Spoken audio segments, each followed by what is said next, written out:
నమస్తే. త్రిబుల్ఎస్ న్యూస్‌కు స్వాగతం. నేను రవీందర్.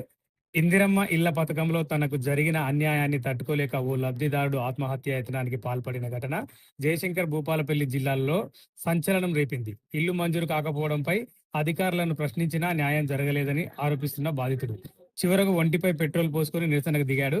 గ్రామస్తుల అప్రమత్తతతో పెద్ద ప్రమాదం తప్పింది. అసలు ఏం జరిగిందనేది ఈ ప్రత్యేక కథనంలో చూద్దాం. ప్రభుత్వం పేదలకు ఇళ్లు అందిస్తున్నామని చెబుతుంటే అర్హత ఉన్న లబ్ధిదారుడు మాత్రం న్యాయం కోసం ప్రాణాలపైకి తెచ్చుకున్నాడు.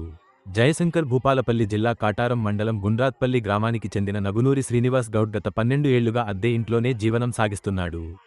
ఇందిరమ్మ ఇళ్ల జాబితాలో తన పేరు వచ్చినప్పటికీ గ్రామ సర్పంచ్, కార్యదర్శి జోక్యంతో తనకు ఇల్లు రాకుండా చేశారని ఆయన ఆరోపిస్తున్నాడు.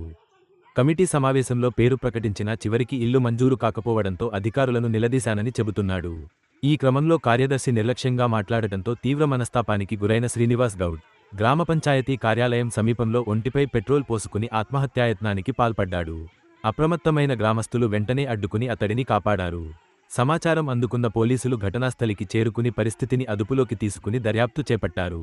ఇద్దరు కుమార్తెలతో అద్దె ఇంట్లోనే జీవనం సాగిస్తున్నానని, తన పరిస్థితిని పరిశీలించి ఇందిరమ్మ ఇల్లు మంజూరు చేయాలని శ్రీనివాస్ గౌడ్ అధికారులను వేడుకుంటున్నాడు.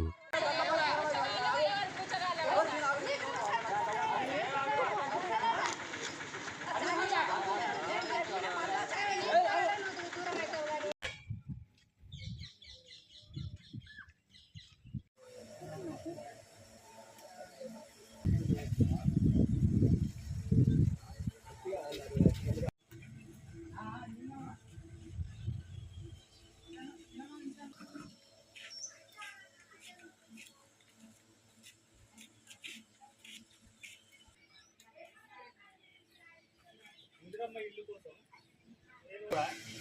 మనకు అధికారంలోకి వచ్చిన ఈసారి ఇల్లు శాంక్షన్ అయిపోయి వస్తుంది. అంటే ఈ సర్పంచ్ ఎలక్షన్ ముందు ఏమైంది, ఇదే కాంగ్రెస్ లో 2 వర్గాలుగా విడిపోయింది.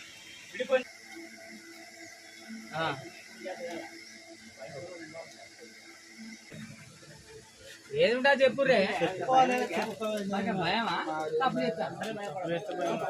చెప్పాలి.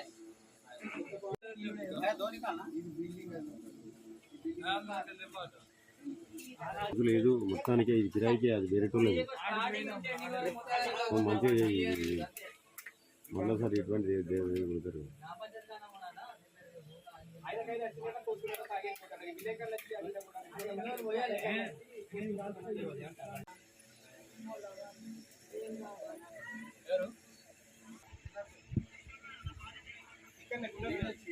తిట్టున్నది